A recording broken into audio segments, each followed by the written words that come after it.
Welcome to the Survivor's Journey podcast, a space created to unleash the power within you and rewrite the story of trauma.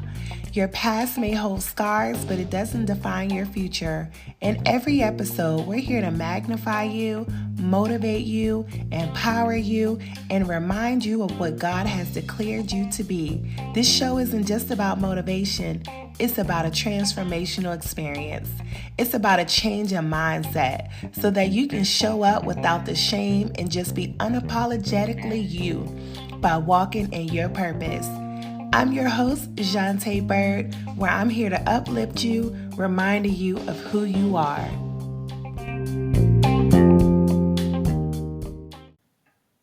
Hey y'all, welcome back to my channel. I'm Gante Byrd, and today we are diving into a topic that hits close to home for so many of us, and that is generational trauma. Now, some of y'all may not even be aware that you're stuck in these cycles, and that's okay. We're going to talk about it and what it looks like and what kind of patterns can get passed down. And most importantly, how can we stop them? So if you're ready, let's dig in. Real fast, let me just shout out to all my people who returns to my channel, who returns to my podcast, who is constantly just making sure that they are stepping in and they are being a part of this mission that God has called me to. Let me shout you guys out. Thank you so much. And if you're new here, thank you for coming. Thank you for being a part of this as well. I hope you enjoyed this topic on generational trauma. So let's dig in. What is generational trauma? What does that look like? And it's not just this big dramatic event that just happens in families. It's about the patterns that literally get passed down from one generation to the next. You may not even realize that some of the struggles that you're facing right now are linked to the things that your parents or even grandparents or great grandparents went through. That's a lot. That's a lot. When the things that you may be experiencing right now could be linked to the things that your parents or even your grandparents or your great grandparents went through. That's a lot. That's a lot. And so I want to talk about that. So let me ask you, have you ever looked at your life and thought, I'm repeating the same mistakes as my parents? Or maybe you've noticed certain habits or behaviors that feel like they're inherited, like your family just can't seem to break out of them, whether it's struggles with addiction, money problems, abusive relationships, or just not knowing how to communicate. Those cycles really run deep. And so it's really interesting because as being a child growing up, I know some of us may have said, I'll never do that. I'll never act like that, or I'll never treat my kids this way, or I'll never be this way, just to turn around and do the same exact thing. But here's the thing. You may not even be aware that you're stuck in these cycles until they show up in your relationships or your choices. But once you recognize it, that's the first step towards breaking free. And I'm here to help you see it, understand it, and most importantly, do something about it. So one of the things that I noticed that are in certain families, and that's the cycles of secrets. Listen, I can tell you almost everybody that I've ever spoken to, there's secrecy in the family. And it's interesting on where that comes from and digging deep and really figuring out why are there so many secrets. And see, people can't heal when there's secrets around because they're not getting the answers to the things that they need to heal. They need answers. And so it's so hard to heal through those things when there's so much secrecy going on in the family. So let's talk about one of the biggest ones, the cycles of secrets. Maybe in your family, there was an unspoken rule that we don't talk about the hard stuff. If there's something painful happen, we just sweep it underneath the rug, or nobody talked about the fights, the hurt, or the struggles. I could tell you in my family, it wasn't that nobody talked about it. You just weren't allowed to talk about it. So there was things where, okay, something could have happened, and you might want to talk about it, but you just can't talk about it because that is considered a form of disrespect. And so even I found myself raising my kids to a place where it's like, you don't really question me. But I really think that when we lay down a foundation for our children, I believe that it is safe to allow our kids to be able to talk out some things. Now, I don't believe in disrespect, but I do believe that it should allow your kids to be able to start to form effective communication. And so when we shut our kids down from expressing how they may feel about something, or maybe getting clarity on a decision that I may have made or you may have made, it allows them to be able to speak up. And this is like later on in life to be okay to address hard topics. And so this is how we break that cycle, is at least starting off with allowing your children to be able to have a voice, not disrespectful, but be able to have effective communication. And so a lot of painful things that happened, it just gets swept underneath the rug. There are people who has been abused sexually, and it gets swept up underneath the rug. We don't talk about those things. You're left to have to deal with those things.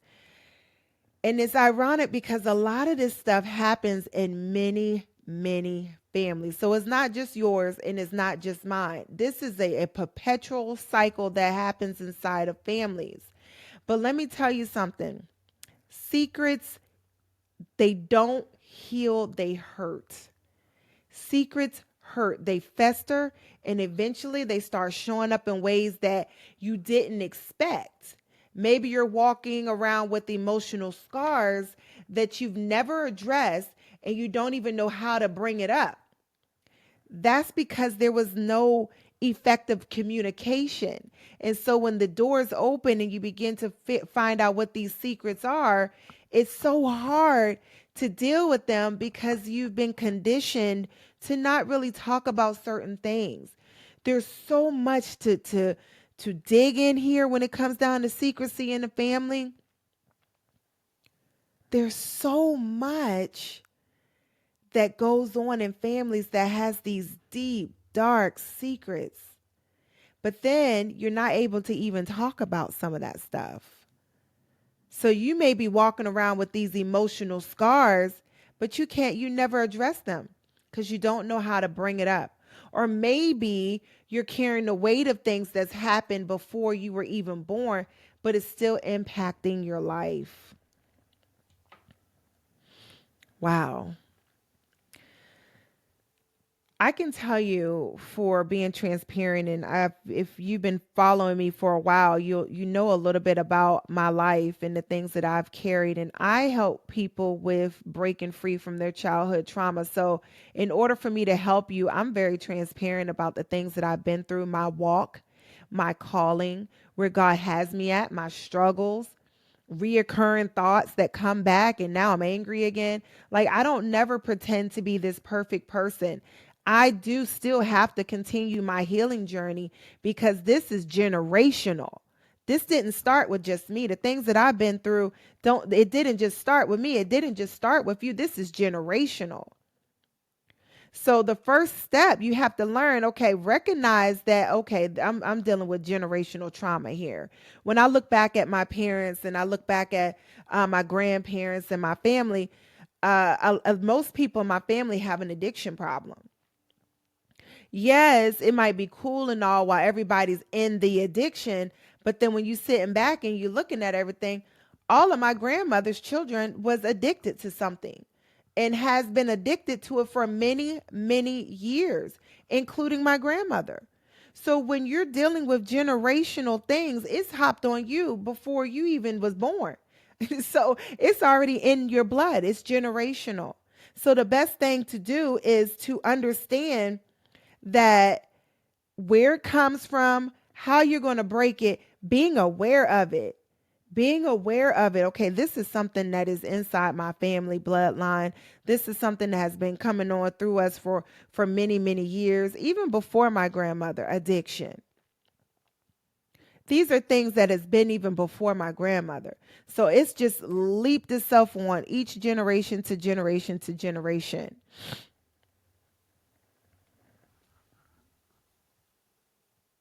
So the first step of breaking that chain, you've got to bring the secrets into light. I know a lot of people don't want to talk about it. And especially the older generation, they don't want to talk about it. It is okay to talk about what's been hidden. You don't have to carry the burden anymore. You can be the one to break the silence and start healing. That was me. Like I one thing about I feel like when you input something, it has to come out. My body breaks it down. My body can't even handle it. It's so much so where my body just automatically just reject all of that secrecy stuff. Like I'm a big person on fairness, treating people right, justice.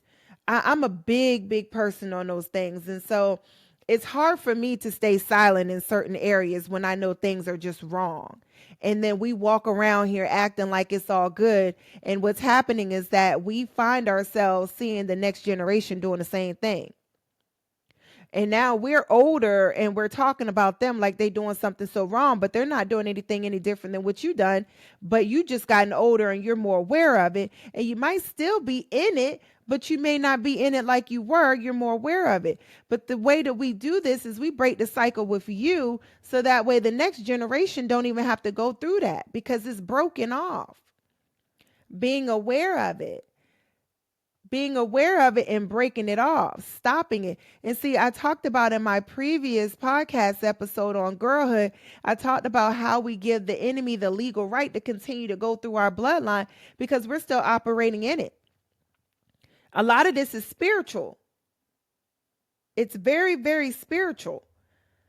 Another area where generational trauma shows up is poverty. Poverty. We don't really talk about poverty that much. We see it when we driving down the road and we see it and we see some people, there's functional people that's living in poverty. They dress it up real well, but we look at poverty as people who are on the street, homeless, beat down neighborhood, all the hoods and stuff. We might look at it that way, but there's people who dress up and they're in poverty. They are in poverty. Their mindset. It's a mindset. To me, poverty is a mindset and it's generational. And I'm not just talking about not having enough money though. That's part of it. I'm talking about the mindset that comes with it. Like maybe you grew up in a home where money was always tight and there was a constant worry about bills, about surviving the next day. Or when you do get money, you don't know what to do about it. Have you experienced getting money and then you get anxiety to where it's like, I got to spend this money. Like I got to do something with this money. I got to do it. And then what you do is make sure that you are looking a certain way so that people won't think you don't have money. So you spend all your money on things that to where people won't think you don't have money. Come on now. Come on. Y'all listen, this is real talk. Like seriously, we are in a cycle. We are in a cycle when it comes down to poverty. We are in a cycle. And so you can't come talking poverty talk to me. For people who know me, I cannot handle poverty talk. Don't come to me telling me money tight and I just don't have it and I can't handle that kind of conversation because it's a mindset thing for me. I like to speak those things into existence. Like I believe that God is going to provide for me despite of the circumstances that I might be in. And I try to always have that walk, that talk, because at the end of the day, I'm not going to sit here and talk about the problem. I can't handle talking about the problem. I like to find a solution. How we going to fix the problem? How we going to change our mindset so that way we don't have that problem anymore. It's a mindset. So you think that your family struggle is your struggle. This is how it always been, and that you're always going to be stuck in the same place. That mindset, thinking that you'll never have enough and that abundance isn't meant for you. You don't know how many people I come across where they just don't feel like abundance is meant for them. And so their mindset, they have already came into agreement with being stuck and being in a struggle. You would be surprised. And I'm sure people, you talk to certain people that have that poverty talk and that mindset to where this is what it's always been. This is how it's always going to be. And so I'm just, maintaining and sustaining. So, I just, that it doesn't, it rubs my spirits. It just disrupts my spirit so much because we have a mighty God. We have a mighty, mighty God. And our God does not want us sitting here and coming into agreement with poverty and in that mindset. And if you're not careful, you end up living in that scarcity mindset without even realizing it just creeps up on you. It just creeps up on you. And so I can dig into that so much more. And I want to be cautious on how I dig into it because I'm very passionate about certain things. And so I don't want people to be offended. And we're going to come off of that offensive ears too, because we want to hear things that's going to help us break through stuff. We got to understand truth around here. When we're spending more that comes in, we have a culture of people where you look back at the things that we have and the things that we don't have. And so there's something about money when it comes down to our culture, when it comes down to our people. There's something about money that we just can't get a grip on. And so I want us to be able to own things, be owners. I want us to not be in debt. I want us to have great credit. I want us to be able to invest and to be able to say that I'm leaving this down for generation to generation for my grandkids, my great grandkids, leaving a legacy behind. I want us to be have a generation of wealth for our families. So breaking the cycle of poverty, it starts with shifting your mindset. It starts with knowing that God wants to provide for you and that you're not meant to live paycheck to paycheck. Trust in his provision and change the way that you think. It's a mindset. And watch how he start opening up doors you never thought was possible. Shift your mind on how you're handling your money, how you're saving your money, what you're going to invest in. Shift your mind. Start speaking it as if you already have it. Change the way that you are seeing it. Also, we're going to talk about excessive abuse in dysfunctional families. So now let's talk about something that may hit for a lot of us. That's abuse, whether it's physical, emotional, or whether it's mental. When you grow up in an environment where abuse is common and where fighting and manipulation is the norm, listen, it becomes so hard to see what a healthy relationship looks like. And let me explain that a little bit, because when you don't know what you don't know, then you don't know how to operate in it. So, for an example, if physical abuse was always what I saw, then my go-to in love shown to me would be physical abuse. I had a girlfriend who and she was a really close friend of mine, and she beautiful woman, but she always found herself in relationships that was physical abuse. And I didn't understand it for a while because I was so happy that she got out of the first relationship, but then she ended up in the next relationship that the guy did the same thing, and it was like a perpetual trend. And so I couldn't understand, why is it that she continuously going through this, until I had to understand that, okay, she came from a household where that's where she grew up in. That's what mom accepted, and that's what was shown as love. And so what we do is is that we cannot understand what healthy look like if we haven't really seen healthy. I've seen people who get with a healthy person, and I'm not saying everybody has something, but let's just say they're healthy in a certain area and the other person has more of a dysfunction in it, right? And so when healthy meets dysfunction, it's an uproar for the both, because the other person like, wait a minute, this isn't the person that's healthy in the situation. They're like, wait a minute, this is normal for me. And the person is dealing in a dysfunction. They're like, this healthy is a normal for me. I need you to do something to make me feel like I'm in my normalcy. And that's what we do. That's what we do. So either we are rock the boat, or he doesn't love me because he's not hitting on me. There's things that, we literally are stuck in because we haven't seen it. So, like, again, if you grew up in a household where love, let's say, was mixed with control or hurt or violence, it can feel like that's all you know. And you may end up repeating those patterns without even realizing it. Maybe you find yourself in toxic relationships, fighting constantly, not knowing how to love without arguing or even hurting each other. That's so deep and that's so hard.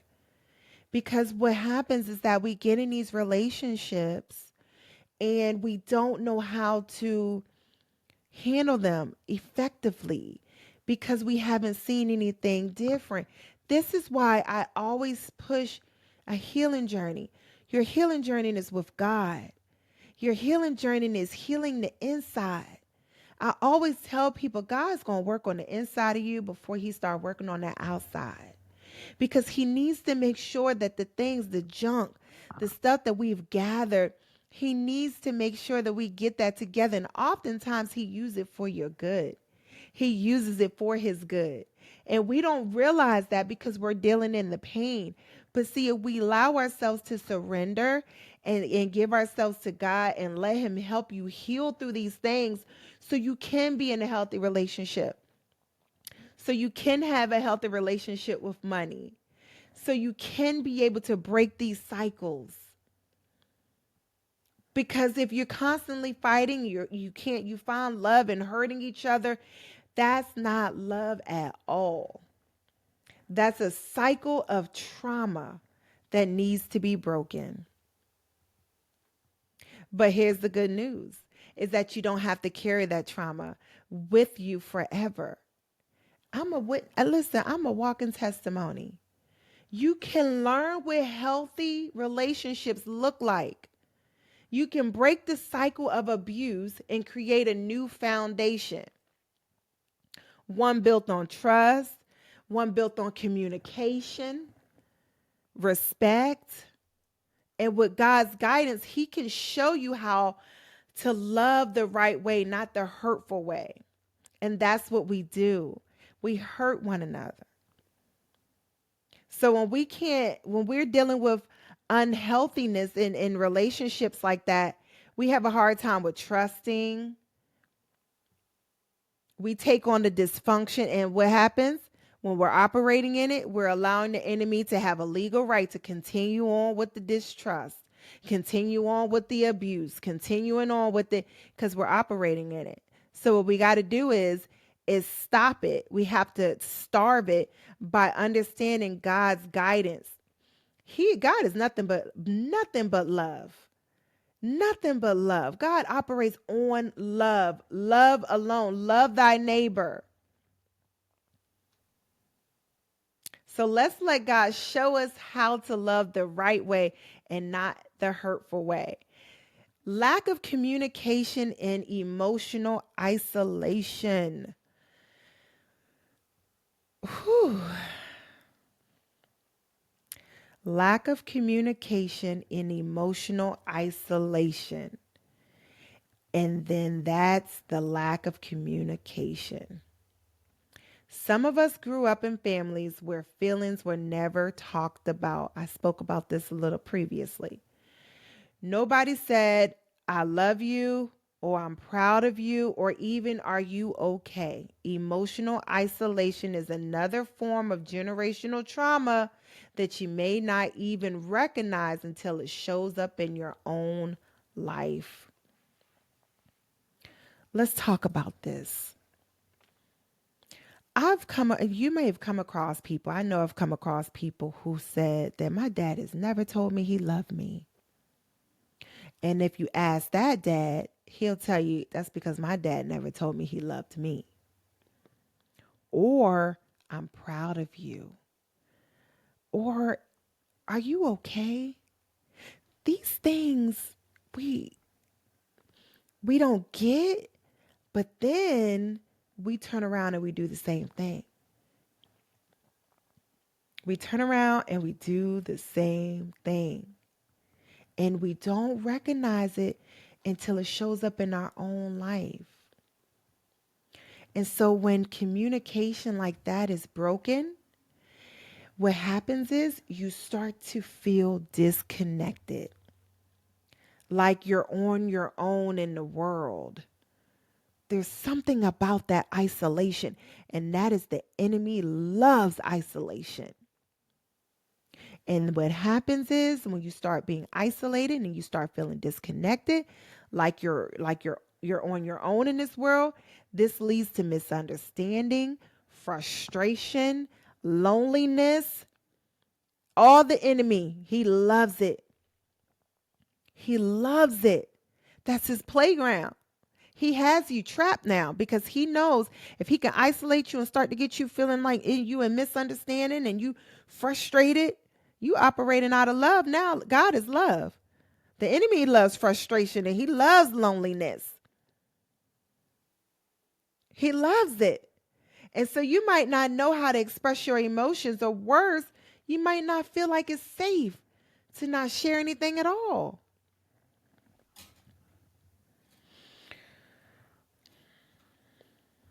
Man, and you know what? This is happening in a lot of our families, generation after generation after generation. The amount of people who haven't heard I love you from their mom or their dad, or you're doing a great job. Keep it up. I'm so proud of you. The push, the love. We don't know how. We don't even know how to handle it because we never received it. Now what happens is that we don't do this to our children. We don't give them validation. And so what happens is the first man to come along and tell them they're beautiful, or they validate them, they fall in love with them because now they made them feel like something. And so now they start to do things so that way they can get attention. This is what happens when we don't validate our children. And we teach them, we're teaching them how to not express their emotions. We're teaching them when we're operating in this dysfunction, this generational cycle.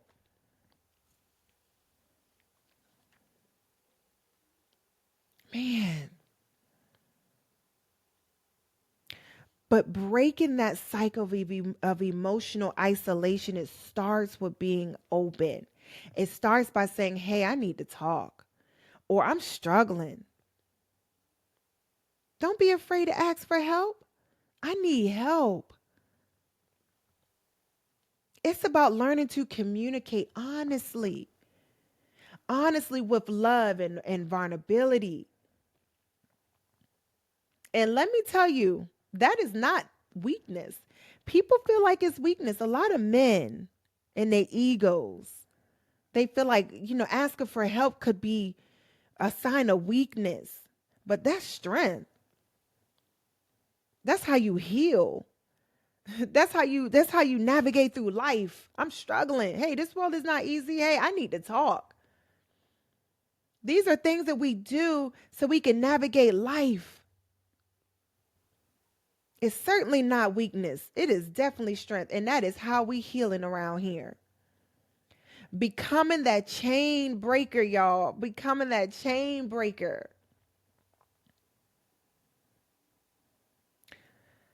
So, how do we break the cycle of generational trauma?